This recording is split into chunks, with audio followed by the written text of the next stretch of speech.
Amen, amen. All right, Parker, I'm going to turn it over to you. Well, speaking of donuts,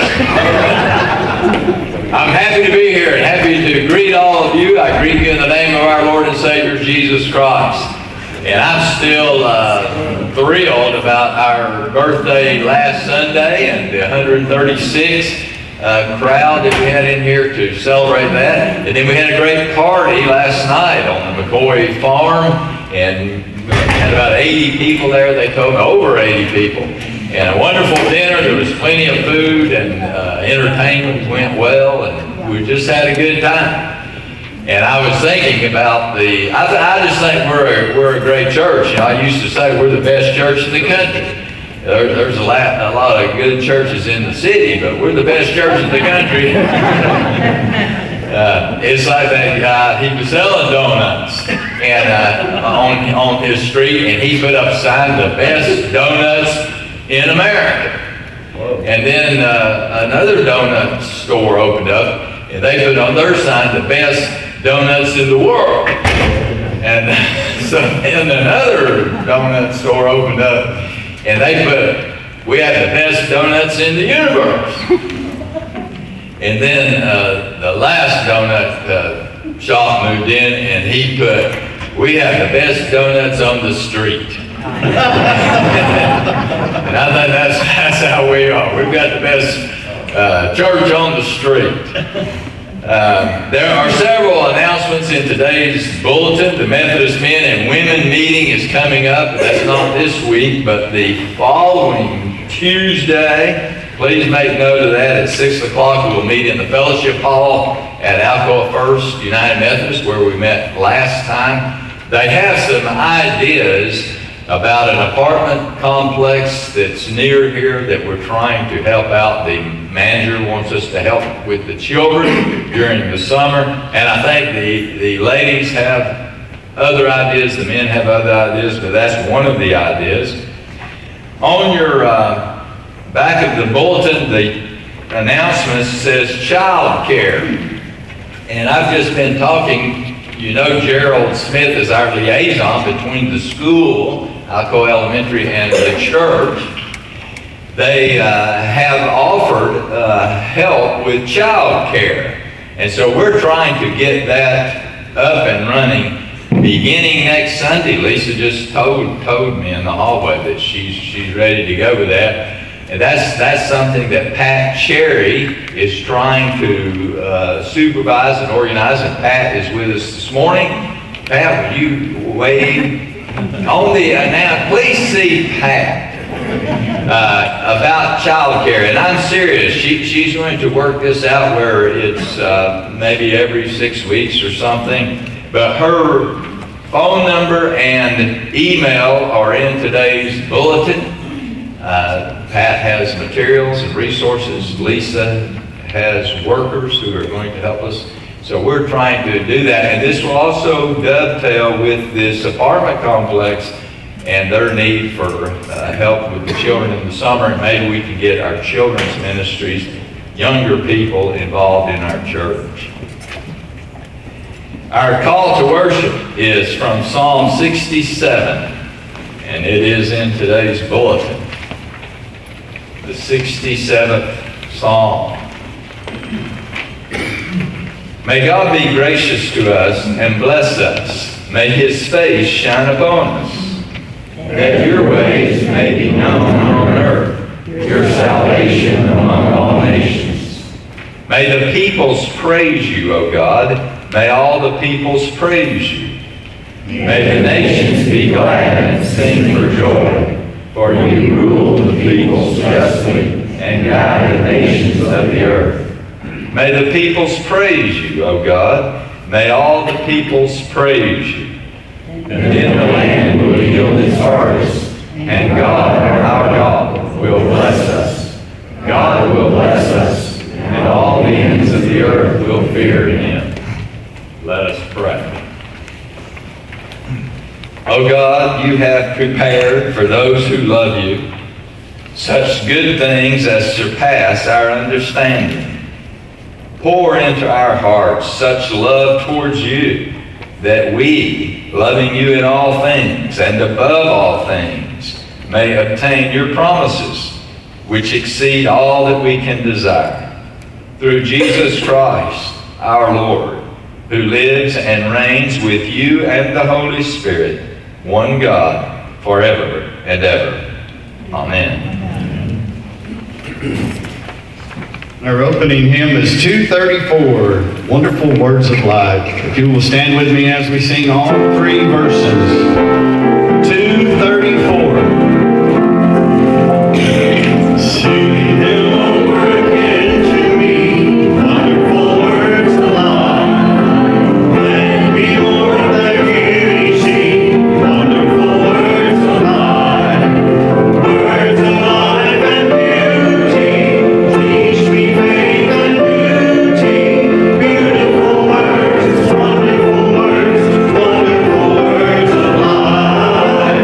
Beautiful words, wonderful words, wonderful words of life. Christ the blessed one gives to all, wonderful words of life.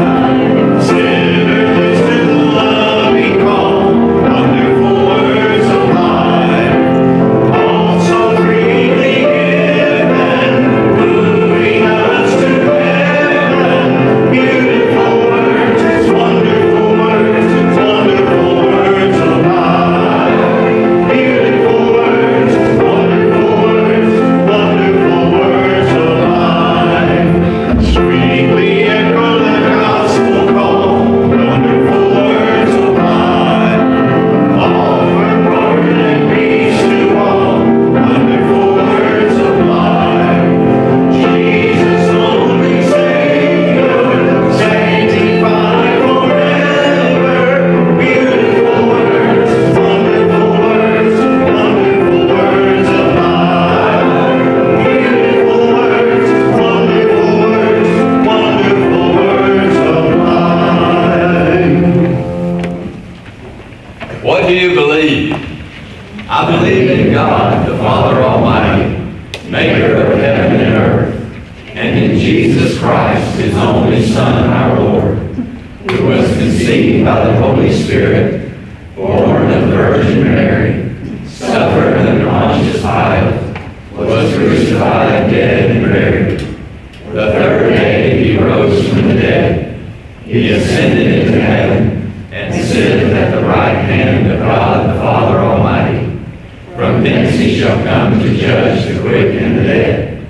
I believe in the Holy Spirit, the Holy Catholic Church, the communion of saints, the forgiveness of sins, the resurrection of the body, and the life everlasting. Amen. Glory be to the Father, and to the Son, and to the Holy Ghost, as it was in the beginning, is now, and ever shall be, world without end. Amen. Amen.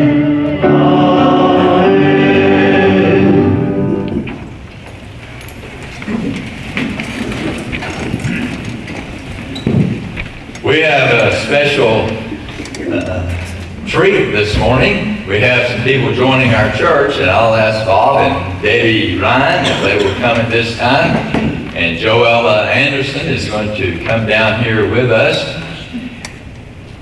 Many of you know Bob and Debbie, and if you will just stand right here, and Joella will stand on the other side. Joella has a treat to give you in a minute. But we are happy to have Bob and Debbie Ryan, and I know many of you know them and have met them already.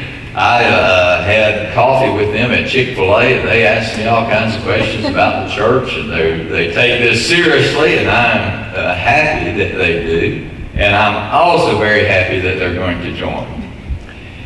Bob, I'll tell you a little about him. His hobbies are hunting and fishing and hunting. He's a big turkey hunter and a deer hunter. And Bob served in the Army National Guard for 21 years. He was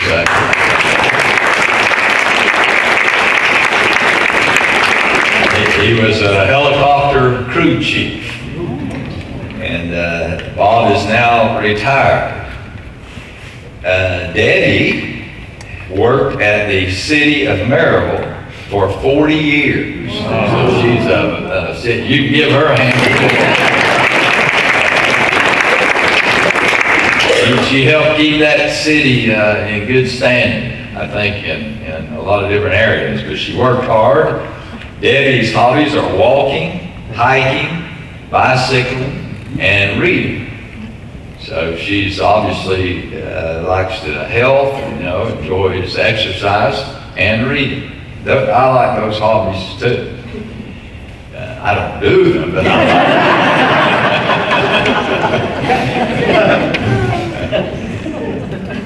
Bob and Debbie, I will ask you 2 questions. Are you a disciple and follower of Jesus Christ? Will you make this your church family, as together we serve God with our prayers, our presence, our gifts, our service, and our witness? Yes. Brothers and sisters, I present to you our newest members, Bob and Debbie.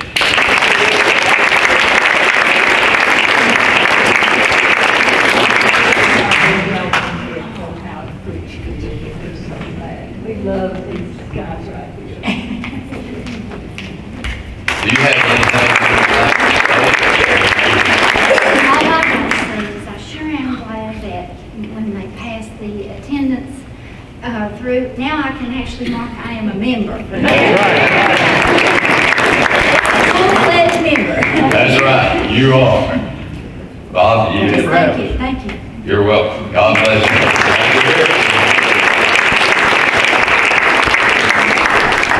At the close of today's service, Diane, our usher, is going to escort Bob and Debbie. And I don't know if you knew that, but they're going to come and get you during our closing hymn and escort you to the door so everybody can greet you and welcome you to our church.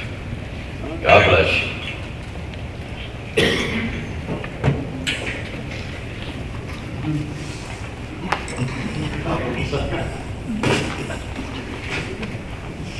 Good morning. Good morning.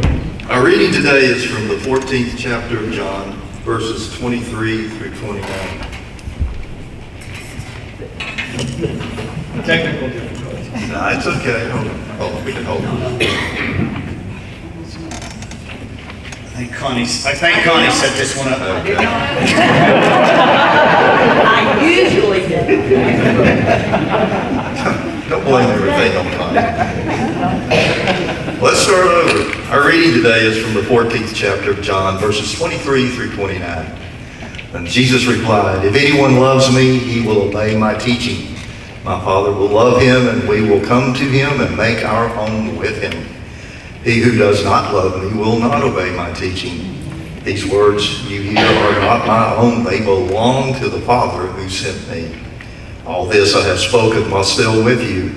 But the Counselor, the Holy Spirit, whom the Father will send in my name, will teach you all things and will remind you of everything I have said to you.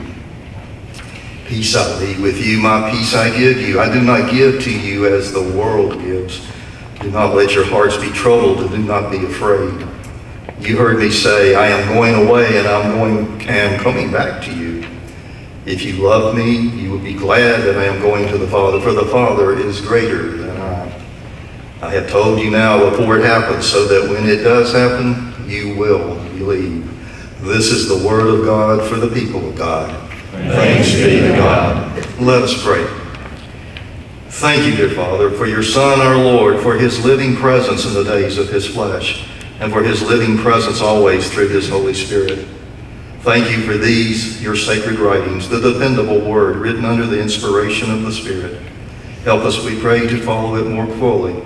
In your Son's name we pray. Amen. Offertory hymn this morning. Connie set this one up too. Offertory hymn this morning is 502. 502, Deeper and Deeper. If you'll stand with me as we sing. 503. It's in here twice. Okay, it's 503. We're going to do the first, second, and fourth verses. 503.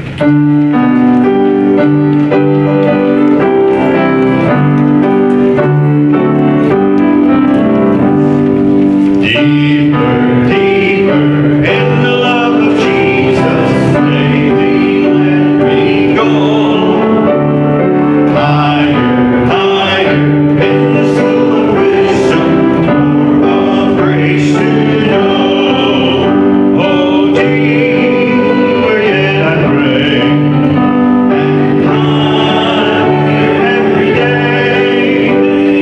One blessed Lord, and the precious holy word. Number two, deeper, deeper, blessed Holy Spirit, take me deeper still, till my life is fully lost in Jesus and His perfect will. Oh, deeper yet I pray, and higher every day, and one is the blessed Lord, and the precious holy word. Number four, deeper, deeper, every day in Jesus, till all conflict past, finds me conquered in His holy image, perfected at last. Oh, dear, I pray, and higher every day, and wise in the precious holy word. Let us pray.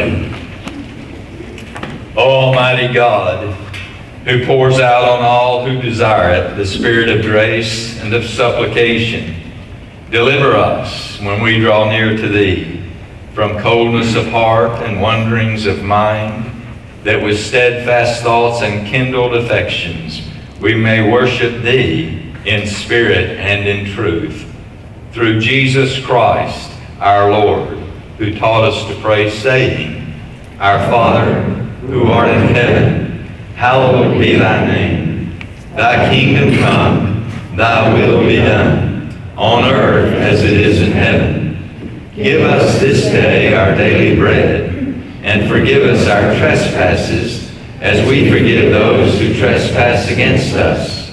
And lead us not into temptation, but deliver us from evil. For Thine is the kingdom, the power, and the glory forever. Amen.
this morning by Sue Urban. And we'll get this computer turned on. And Sue, I'm going to turn it over to you. I just love when people say God is good. Like you say something good happened to them and you say, oh, that's great. And they say God is good. And like Mike had knee surgery and last night he came to the party and I thought, wow, God is good.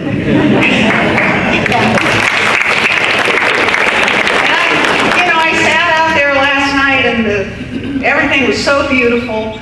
And it was a great party, and I thought to myself, God is good. And I love Sundays. I love when people come in, when there's new people joining the church. God is good. And I love when I wake up in the morning and John's awake. He's there, and I say, God is good.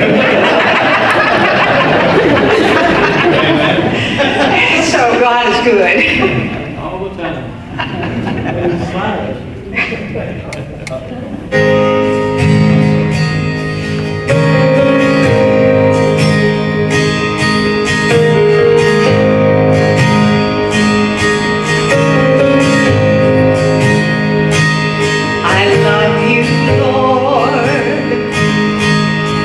And your mercies never fail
Way to go, Sue.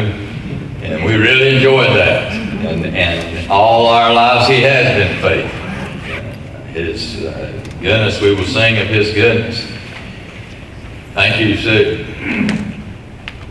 Our scripture this morning is in Matthew's Gospel, chapter 22, beginning at verse 34. Matthew 22, 34.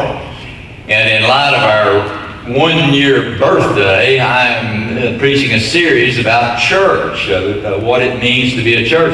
The legendary football coach Vince Lombardi, who coached the Green Bay Packers, famously showed up at fall practice and held up a football. And he said to the Green Bay Packers, "Gentlemen, this is a football." And Lombardi believed in getting back to the basics, and sometimes you have to do that. And I think, well, this is a good time for us to look at church. You know, I would say, gentlemen and ladies, this is a church. And I want us to study on that and think on that. Today's topic is the nature and marks of a church. A church's nature, marks of a church. Matthew 22, beginning at verse 34. Hearing that Jesus had silenced the Sadducees, the Pharisees got together. Yeah, they were always after him. One of them, an expert in the law, tested him with this question: "Teacher, which is the greatest commandment in the law?" Jesus replied, "Love the Lord your God with all your heart and with all your soul and with all your mind." He's quoting Deuteronomy 6:5. This is the first and greatest commandment. Love the Lord your God. And the second is like it. Love your neighbor as yourself. And he's quoting Leviticus 19:18. Love your neighbor as yourself. All the law and the prophets, which is the entire Old Testament, the law and the prophets, all the law and the prophets hang on these two commandments. Love the Lord your God with all your heart, with all your soul, with all your mind. In the Gospel of Mark, it says strength. Heart, mind, soul, and strength. That's the first and greatest commandment. Love the Lord your God.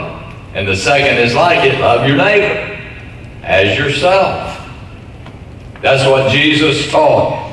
And when we think about the nature and marks of a church, that's our nature.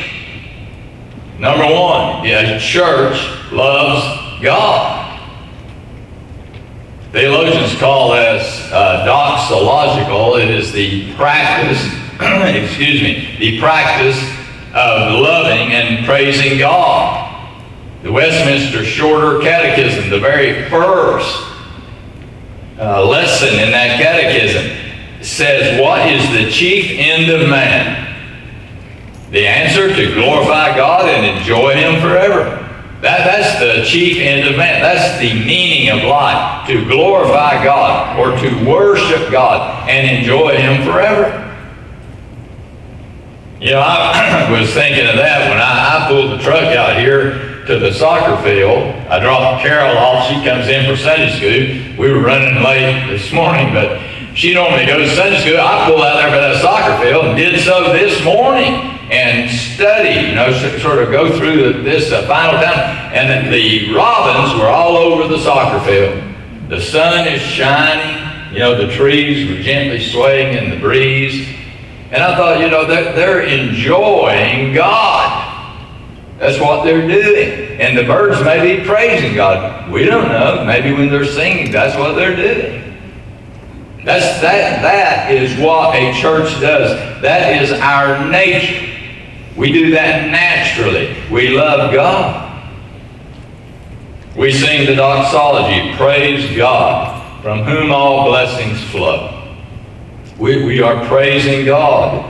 Our call to worship this morning in today's bulletin, which I can't find, May the peoples praise you, O God. May all the peoples praise you. Twice, that's in Psalm 67. May the peoples praise you, O God. May all the peoples praise you. That's what a church does. We are loving God. It is our nature. A preacher was driving through the country, and he saw a barn, and there was a weather vane up on top of the barn. It said, God is love.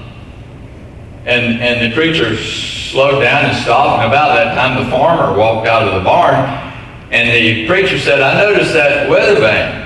It says God is love. Does that mean that God is love depending on which way the wind blows? And the farmer said, no. That means that no matter which way the wind blows, God is love. And that's true. No matter which way the wind blows, God is love. And no matter which way the wind blows, the church loves God. That is our nature. And second, a church loves its neighbor. Jesus said that's the second greatest commandment. Jesus said, love one another. As I have loved you, so you must love one another. By this all men will know that you are my disciples, if you love one another. That's how the world knows that we are disciples of Christ. I asked Bob and Debbie, are you a disciple and follower of Jesus Christ? And they said yes. And by this all men will know that you are his disciples if you love one another. That's what Jesus said. The first fruit of the Spirit, the fruits of the Spirit: love, joy, peace, patience, kindness, goodness, gentleness, faithfulness, and self-control. The first fruit is love. Paul says in that famous 1 Corinthians 13, the love chapter, and now these three remain: faith, hope, and love. But the greatest of these is love. A church loves God, and we love our neighbor. That is our nature. We love God. That's what a church does. And we love our neighbors. I can't do it. I should have prearranged it with Dwight and Connie, but that Buck Owens song, all I got to do is act naturally, and all I got to do is act naturally. That's what a church does. Just act naturally. We love God and we love our neighbor. When you think about the nature and marks of a church, the characteristics native to us, to our nature. Number three, a church is Christ-centered. They've called us Christians ever since the book of Acts. Ever since the first century, they've called us Christians. And that's because we are Christ-centered. It's Christocentric, or Christocentric is what theologians call it. The church is Christocentric because Christ is at the center of all we do. The church's one foundation is Jesus Christ. The church is the creation of Christ. Christ is the head of the church. The church is the bride of Christ. The church is the body of Christ. And I have scriptures for each one of those. The church's one foundation is Jesus Christ. The Bible says no one can lay any foundation other than the one already laid, which is Jesus Christ. He is the foundation of our church. We studied that last Sunday. The church is the creation of Christ. Jesus said, on this rock I will build my church. The church is the creation of Christ. Christ is the head of the church. In Ephesians we read, God placed all things under his feet and appointed him to be head over everything for the church. The church is the bride of Christ. In Revelation, we read, let us rejoice and be glad and give him glory. For the wedding of the Lamb has come, and his bride has made herself ready.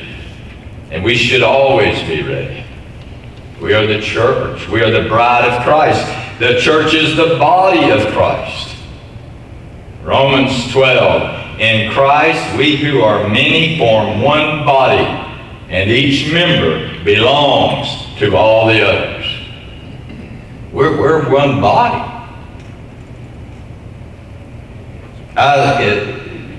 Early in my walk with Christ, I did this book, Experiencing God. It's a workbook, and it's excellent. It's Knowing and Doing the Will of God by Henry Blackaby and Claude King. Chapter 10 of this book is God's will and the church. And he gives this, Blackaby gives this parable of the train tracks. And he says, suppose you're walking down these train tracks. Your eye says, let's walk down these train tracks. The way is all clear. There's not a train in sight. So you begin walking down the tracks. Then suppose your ear says to the body, I hear a whistle coming from down the tracks. But your eyes say, oh no, there's nothing coming. I see nothing at all. As far as I can see, it's clear. Let's keep on walking. And then your ear says, that whistle is getting louder and more clear. And then your feet start to say, I can feel the rumbling. Should you just ignore your feet and ignore your ears and say, the eyes, they don't see anything, we'll just stay on the tracks? No, that's what he says. I would get off the train tracks as soon as possible. And that's the way it is with the body of Christ. We who are many form one body. Blackaby says, because a church is the body of Christ, it functions best when spiritual leaders and members share what they sense God wants the church to be and do. A church needs to hear the whole counsel of God through its spiritual leaders and members. Then it can proceed in confidence to do God's will. We are the body of Christ. In Christ we who are many form one body, and each member belongs to all the others. We love God, we love our neighbors, we are Christ-centered. And number 4, a church has the Holy Bible as its authority. This is the guidebook, the rule book, the textbook for the church, the Holy Bible. We preach and hear the Word of God. I liked it when George read from the Gospel of John earlier, and when he finished, he said, the Word of God, or the people of God.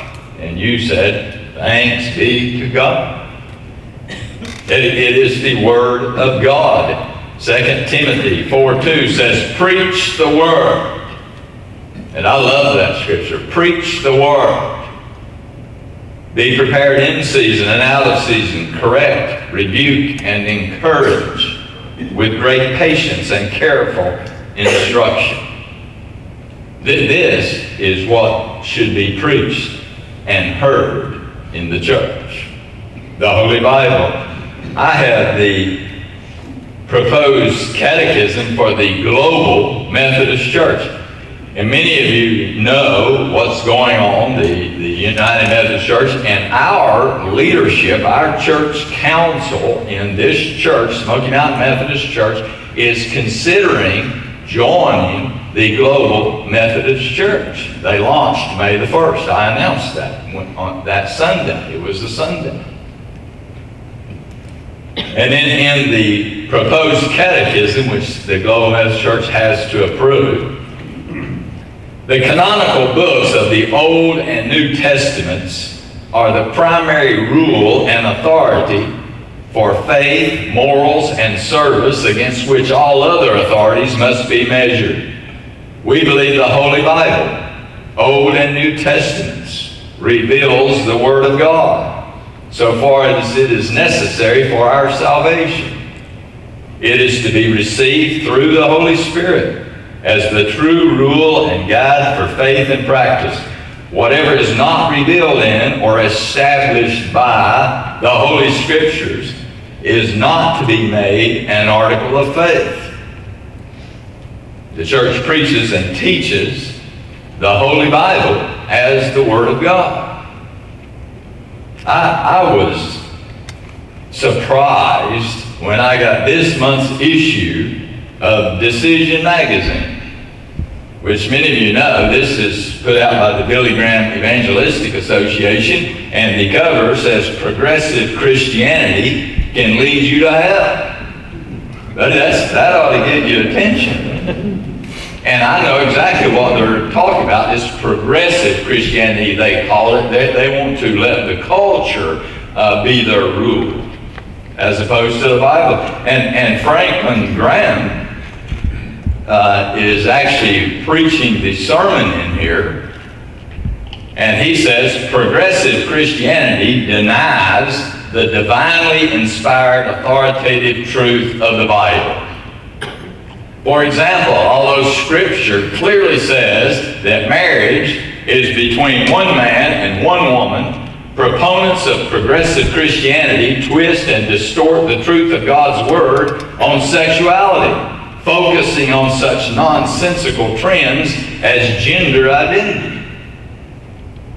The degrading cultural influences that embrace such movements as gay marriage have more sway on their beliefs than the Bible does. And that blows my mind, that it has more sway on their beliefs than the Bible does. Carol and I were sitting on our front porch talking about this week or last week and about the United Methodist Church. It blows my mind that this LGBTQ plus movement has more influence on them than the Bible. They're going to split the second largest Protestant denomination in the world because they're going to go with this LGBTQ plus as opposed to the Bible. And that's why they say progressive Christianity can lead you to hell.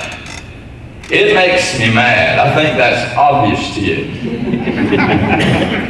Carol and I think they could trot out the golden calf, and these people would, yeah, we worship the golden calf. They just sit there.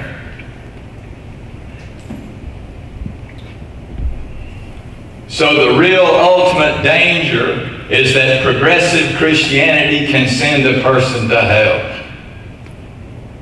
I hope you, when you look out and see the robins and the sun and the mountains, that you realize there's a God that created all this, and that Jesus Christ is His Holy Son who came to earth and died on the cross for your sins and mine. That's what's going on. And this is His Word, the Word of God. And we will not let somebody else have authority over us. Amen. Once you let go of the Bible, you have lost your way. The church preaches and teaches the Holy Bible as the Word of God. That's our nature. That's who we are as the church. There is one that I left out, is that Christ owns the church. I leave out a whole lot. When I'm preparing, I have papers that don't get in here. But perhaps this one should. It's from Acts 20, verse 28. Keep watch over yourselves and all the flock of which the Holy Spirit has made you overseers. Be shepherds of the church of God, which He bought with His own blood.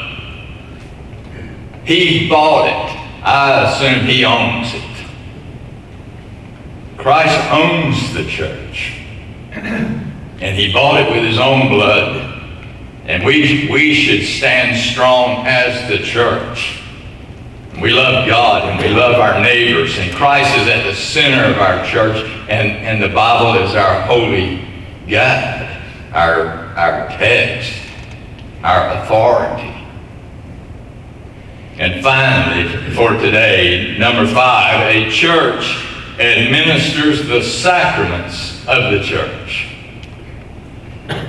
We do that naturally. The church administers holy baptism and holy communion. And all of you who are members of this church have been baptized, because that's a requirement to join our church. And we do that because Jesus said, go and make disciples, baptizing them in the name of the Father and of the Son and of the Holy Spirit. And that's what we did. And then we partake of Holy Communion because Jesus instituted that sacrament. On the night in which he gave himself up for us, Jesus took bread. He gave thanks to God, broke the bread, and gave it to his disciples. After the supper, he took the cup and gave thanks to God and gave it to his disciples. This is my blood poured out for you. The church administers those sacraments, and those are the only two that we observe as sacraments instituted by Jesus Christ. The church administers the sacraments of the church. It bothered me once, my brother, who's a strong Christian, but we were hiking, we were up in some rocks on a mountainside, I think in Cumberland County. But he pulled out some bread and some grape juice, and he's going to serve everybody communion. And I thought, well, that's not really appropriate. But I didn't say anything. And you may argue with me about this. And if you do, I would tell you the church has argued about Holy Communion for 2,000 years. You know, even the Catholic Church now is saying we're not going to serve communion to Nancy Pelosi. And they have full authority to do that. That's how I feel. But I sort of thought, just sitting there on the rocks on the side of that mountain, my brother, he's going to... I just thought that's something reserved for the church. You may have a different understanding. But I will tell you, I was ordained as a United Methodist minister, an elder, and in the United Methodist Church, only elders can serve Holy Communion and or baptize someone.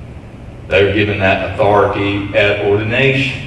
And I like that because it reserves the sacredness and the specialness, the connectedness of that between God and the church through the ministry. But that's what the church does. That is our nature, to offer the sacraments. This is where it happens. It does not happen at the Elks Lodge. It does not happen at the Civitan, or, you know, when people come over to your house for bingo. But it happens here. It may interest you to know that there are 130 million unchurched people in the United States. The number of unchurched almost doubled in our country from 1991 to 2004. The United States is now the largest mission field in the Western Hemisphere. The church, us, must be strong, and we must not be silent. We must love the Lord our God with all our heart, with all our soul, with all our mind, and with all our strength. We must love our neighbors as ourselves. Those are our marching orders. I love you, the church. I truly do.